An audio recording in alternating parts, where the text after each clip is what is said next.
Fala, meus queridos, tudo bem com vocês? Como passar essa semana? Uma semana intensa e emocionante da 26ª rodada do Campeonato Brasileiro. Tivemos nessa 26ª rodada muita emoção, né, no topo entre Flamengo, num jogo muito emocionante entre Flamengo e Cruzeiro, a goleada do Palmeiras em cima do Vasco e os empates amargos entre os times gaúchos e os times paulistas. No caso, o Internacional é Corinthians, Santos e Grêmio. Bom, eu sou Gabriel Todaro, seja muito bem-vindo na Rede com Todaro e mais um vídeo de análise aqui agora sobre a 26ª rodada do Campeonato Brasileiro. Já conversamos sobre a 25ª rodada, o vídeo vai estar aqui, se você assiste, acompanha, no final do vídeo vai estar ali disponível para você assistir. Bom, hoje a gente vai começar meio sem ordem, tá? Vamos começar, né, de trás para frente um pouquinho. Vamos pelo confronto mais esperado da rodada, que foi o duelo entre Flamengo e Cruzeiro. O jogo esse terminou em 0-0, acho que até um pouco esperado da minha parte, eu não esperava que uma das duas equipes fosse vencer com tranquilidade, mas eu esperava exatamente essa partida como foi entre Flamengo e Cruzeiro. Um bom jogo tático, bem amarrado, né, sem os dois times, nenhum time ali sobrando exatamente ao longo da partida, um jogo bem truncado, bem difícil para os dois times. Gostei do que eu vi no Maracanã. O Flamengo foi melhor em alguns momentos, teve mais posse de bola. Na verdade, não teve mais posse de bola, né? Ficou 50-50 na posse de bola, mas trabalhou mais a bola, teve mais passes certos, mais finalizações, um pouquinho mais, né? 15 contra 10. Porém, acertou menos o gol, né? O Flamengo não estava tanto assim com a pontaria em dia, com os pés na forma, mas foi bem, né? Em questão de volume de jogo, teve bastante imposição física também. Mas o Cruzeiro estava muito perigoso nas chances de contra-ataque, não à toa chutou 5 vezes no gol do Flamengo, obrigando ao Rossi a fazer boas intervenções também ao longo da partida. Gostei do que eu vi do ataque rápido e sufocante do Cruzeiro. Interessante agora para essa rodada, né, para o restante das rodadas do Campeonato Brasileiro, é que os dois times vão enfrentar o Palmeiras. O Flamengo recebe o Palmeiras no Maracanã, enquanto o Cruzeiro vai visitar o Palmeiras no Allianz Parque. Então essas duas equipes sonhando ainda na questão do título do Campeonato Brasileiro vão ter ainda esse duelo contra o segundo colocado nesse momento, o Palmeiras, ainda nas últimas rodadas do Campeonato Brasileiro. Mas foi um grande jogo no Maracanã, gostei muito do que eu vi dos dois times, né? E falando no Palmeiras, que comemorou um pouquinho esse empate, o Verdão recebeu o Vasco no Allianz Parque e conseguiu uma boa vitória por 3-0. 2 gols do Flaco Lopes antes dos 20 minutos, o primeiro numa boa trama ofensiva junto com o Rafael Veiga, no segundo uma atrapalhada da defesa do Vasco e o Palmeiras já ali, né, com 18 minutos de partida já encaminhava a sua vitória no jogo, porém aos 24, né, 6 minutinhos depois, o Vitor Roque fez um belíssimo gol e ampliou para o Alviverde. Foi um jogo onde o Palmeiras conseguiu dominar, sufocar o Vasco, né, jogar da maneira que o Palmeiras quis, né, por mais que o Vasco tenha tido mais posse de bola, o Palmeiras sufocou demais o Vasco, né? Foram 11 finalizações contra 9 do Vasco, acertou o gol 6 vezes, obrigando o Léo Jardim a defender outras 3, né? Porque os outros 3 chutes foram no gol do Vasco da Gama, mas foi um jogo muito na mão do Palmeiras, sabe? O Palmeiras não teve nenhum momento da partida onde se descontrolou, onde o Vasco cresceu extremamente na partida, teve muitas chances assim, de empatar ou virar, crescer no segundo tempo. Não, no primeiro tempo até teve algumas chances antes dos gols com o Verratti, mas na etapa final ali o jogo ficou mais no colo do Palmeiras, até com mais chances do Palmeiras sair na frente, ampliar, e fazer uma goleada histórica, mas o Palmeiras foi bastante com o pé no freio, até porque tem um choque rei no final de semana, um confronto difícil também nessa disputa pelo título do Campeonato Brasileiro, não contra o São Paulo está brigando pela vaga pela Libertadores, mas no topo são pontos importantes. Como eu falei e volto a repetir, o Campeonato Brasileiro desse ano vai ser disputado ponto a ponto, não vai ter isso de um time, né, destoar muito de pontuação. Eu falei isso na última rodada, né? O Flamengo abriu uma certa vantagem ali de 4 pontos em cima do Palmeiras, com esse empate a vitória do Palmeiras caiu de novo a diferença para 3 pontos. Então, assim, é uma rodada onde um campeonato, onde os times vão ter que suar a camisa mesmo, aqueles que estão interessados pelo título, e jogando até o final. Agora, o Cruzeiro que me surpreende um pouco, porque só tem um Campeonato Brasileiro para disputar. Não tem Sul-Americana, não tem Copa do Brasil, Libertadores, os outros dois, Palmeiras e Flamengo, vão ter uma semifinal. Inclusive, na semana em que se enfrentam pelo Campeonato Brasileiro, vão ter a semifinal da Copa Libertadores. Agora, terminando de falar de jogos do topo, vamos falar de jogos pela parte de baixo da tabela. Dois times, né, desesperados em busca do resultado, Internacional e Corinthians, ficaram do empate em 1-1. O Inter passando por uma crise danada, tanto criativa quanto de volume de jogo mesmo. É um time que tem muita dificuldade para construir suas jogadas e teve nesse jogo contra o Corinthians um primeiro tempo horroroso. O Corinthians foi dono do primeiro tempo no Beira-Rio, jogou melhor, teve as melhores oportunidades, saiu na frente com o Guinegão logo aos 10 minutos do primeiro tempo, teve mais chances de ampliar, fez o gol, né, mas estava muito bem impedido. Depois o Inter até teve um sufoco na própria etapa final do primeiro tempo, chegou a empatar também com o gol do Oscar Romero, que foi bem anulado também, na minha opinião, né, o jogador do Inter interfere na jogada. Gostei do que eu vi, tá, no Beira-Rio do Corinthians, soube segurar no primeiro tempo, porém na etapa final, com a pressão aumentada do Internacional e um pênalti, na minha opinião, inexistente, não há força ali para derrubar o jogador do Internacional, Bruno Henrique, na jogada, né, que era o meio-campista do Inter que estava no lance. A culpa é do Kaká, cara, acho que muito mais por conta da estigma dele ser contra a imprensa e né, principalmente contra um personagem clássico aí, o craque Neto, do que um erro mesmo, né? Acho que o erro foi mais do VAR de ter chamado para esse lance e errou demais. E a gente sabe que quando o árbitro vai ao VAR, dificilmente ele mantém a decisão de campo. Deveria ter mantido, não há intensidade nessa falta. Para mim, erra no lance e a penalidade é inexistente. Mas, porém, era justo, fazia justiça ao jogo o Inter conseguir esse empate, porque foi melhor do que o Corinthians na etapa final, conseguiu criar mais oportunidades, mas obviamente o Corinthians, se segurasse, também não seria um resultado absurdo, porque conseguiu fazer uma boa partida defensivamente falando, mas obviamente pelo volume de jogo do Inter, acho que o empate estava mais do que justo no placar. Não à toa foram 10 finalizações do Inter contra 5 do Corinthians, porém das 5 o Corinthians conseguiu acertar 2 no gol, enquanto o Inter acertou apenas 4. Falando de outro empate entre paulistas e gaúchos, e de novo com erros de arbitragem, dessa vez pro lado dos gaúchos, Santos perdão, não falei os gols, né? Falei só do Guinegão, e o gol do Inter foi do Carboneiro de pênalti aos 90 mais 12 minutos de acréscimo. Fez o gol de empate do Inter. E na Vila Belmiro, né, o Edenilson fez o primeiro gol do jogo a favor do Grêmio, no comecinho do segundo tempo, e o Lautaro Dias empatou no finalzinho. Agora falando sobre o jogo mesmo, o jogo foi soberania do Santos, né? O Santos foi melhor de questão de criação de jogadas do que o Grêmio, não à toa foram 22 finalizações do Santos contra apenas 4 do Grêmio. Mas o Grêmio poderia ter saído vencedor desse jogo. Eu acho que teria saído vencedor se aquele gol no primeiro tempo, se eu não me engano, foi o gol do André,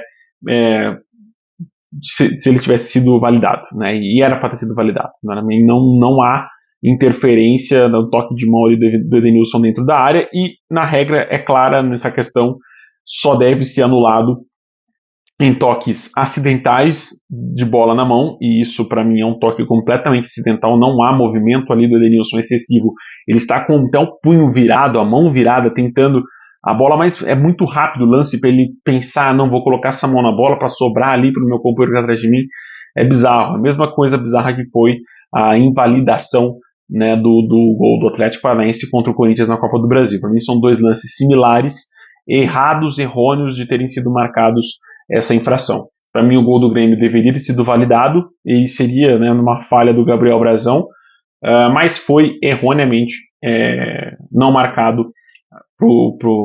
Erroneamente foi marcada o toque na mão do Edenilson nesse lance. Lembrando, né, voltando a repetir aqui a regra.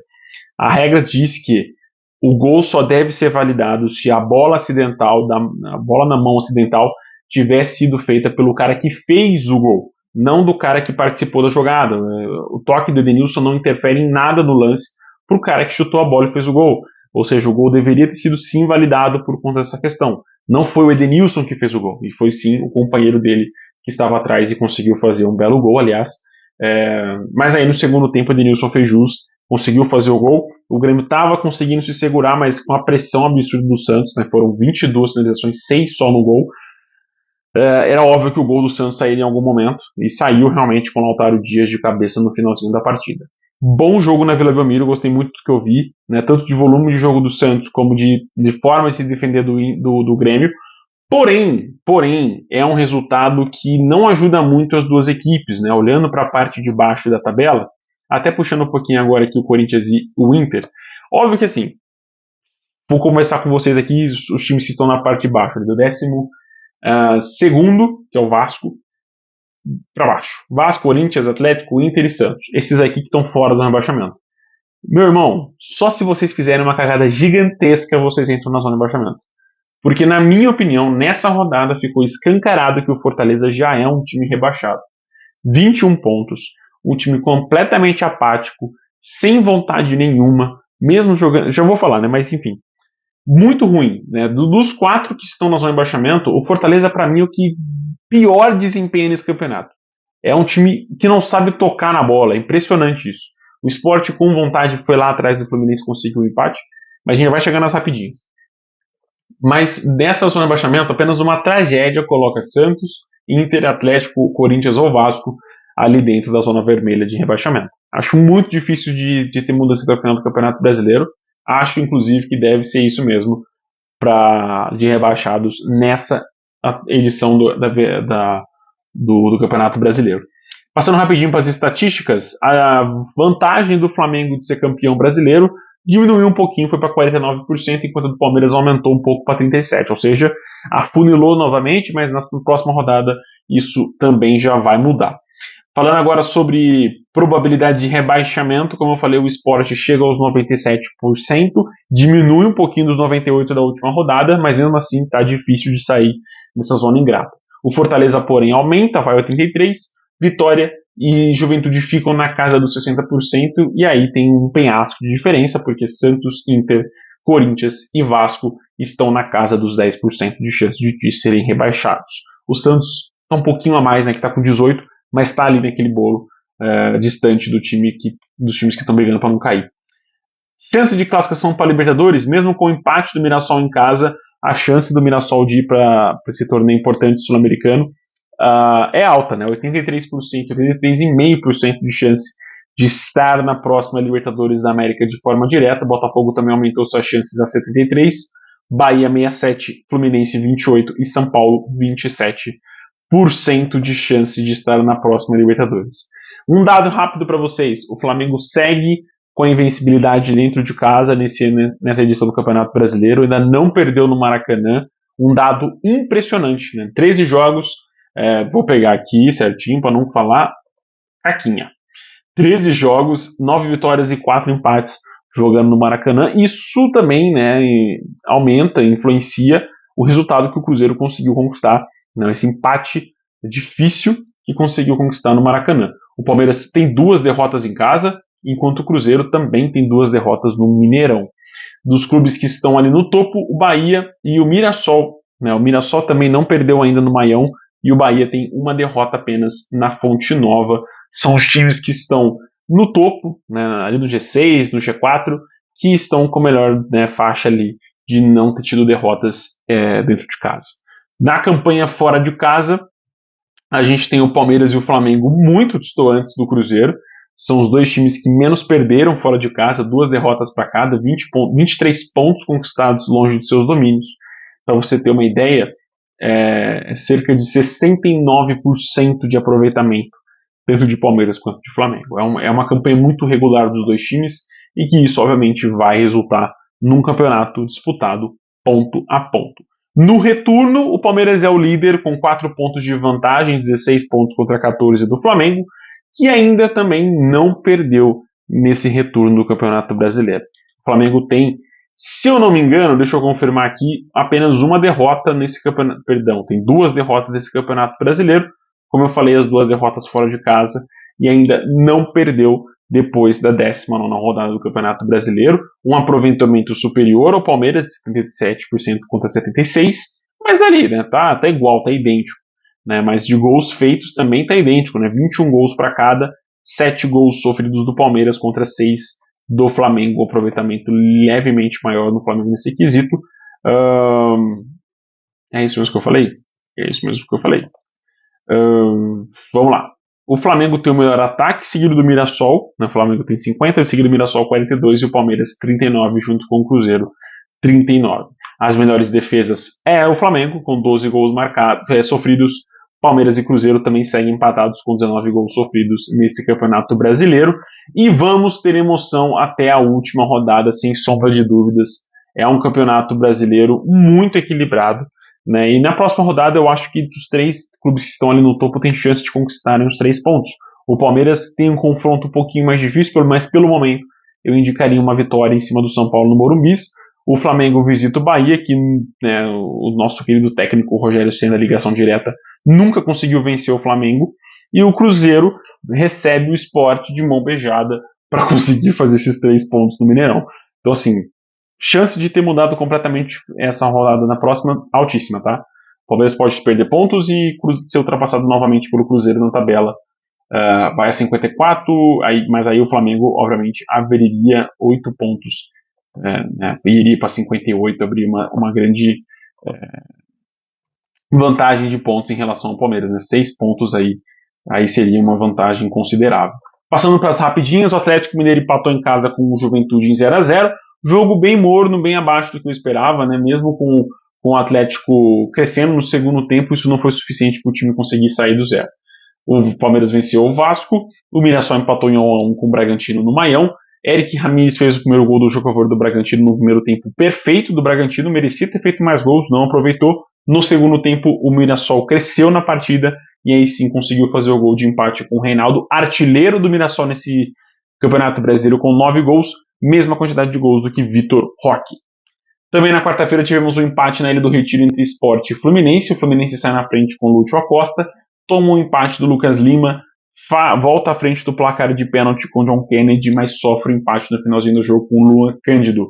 Jogaço também, mais pelo segundo tempo do que pelo primeiro tempo, mas foi um bom jogo na Ilha do Retiro de acompanhar. Inter e Corinthians eu já falei. O Botafogo recebeu o Bahia e derrotou o Esquadrão de Aço, sem ligação direta, com a bola trabalhada no chão, no Newton Santos, no gramado sintético que o Rogério Ceni gosta tanto de jogar. Santiago Rodrigues fez o primeiro gol do jogo a favor do Botafogo, o Jefinho ampliou e o Rodrigo Nestor descontou para o Esquadrão de Aço. Santos e Grêmio também já comentei. Nessa quinta-feira a gente também teve o Vitória vencendo o Ceará numa briga ali direta na parte de baixo da tabela. O Vitória diminui a diferença de pontos para o Santos, que é o primeiro time fora, para 3 pontos, com o gol do Zé Carlos no primeiro jogo. O segundo tempo foi todo de pressão do Ceará, mas que não resultou em grande coisa. O Vitória conseguiu segurar esse resultado importante para diminuir essa diferença contra os times que estão fora do Z4. No Castelão, o Fortaleza jogou de maneira muito apática. Se fizesse o teste, daria realmente uma anemia nesse time do Fortaleza, que não consegue reagir e deve ser, junto com o Sport e o outro time rebaixado. Isso se o Sport não sair do Z4 e o Fortaleza permanecer ali. Tapia e Luciano, olha ele mesmo, Luciano, fizeram os gols do Soberano em cima do Leão do Pici. Bom jogo também no Castelão por parte do São Paulo. Por parte do Fortaleza foi um jogo qualquer nota. A crítica da torcida foi justa, porque foi um jogo ridículo do Fortaleza jogando nos seus domínios. É isso, meus queridos. Obrigado por ficar até aqui no vídeo. Volto na segunda-feira com o vídeo da 27ª rodada, que vai ser disputada nesse sábado e domingo, num final de semana perfeito. 4 jogos no sábado, 6 jogos no domingo, e a gente tem tudo já definido na segunda-feira para começar a falar de seleção brasileira com o Carleto Ancelotti e os jogos atrasados que vamos ter ao longo da semana também do Campeonato Brasileiro. E, aliás, vou trazer no vídeo da semana que vem, eu trago uma análise sobre essa questão do calendário da seleção brasileira. Então não perde, tá? Deixa aqui, Gustavo, escancarado para a pessoa não perder o vídeo da outra semana, que vai vir junto com a análise da seleção brasileira, dos jogos do meio de semana atrasados. Vai estar também essa minha análise, que eu vou estudar um pouquinho mais, entender um pouquinho mais como que vai funcionar esse calendário do futebol brasileiro para 2026. Fechou? Forte abraço e com Deus, o seu Deus, a sua crença, e até o próximo vídeo. Tchau, tchau.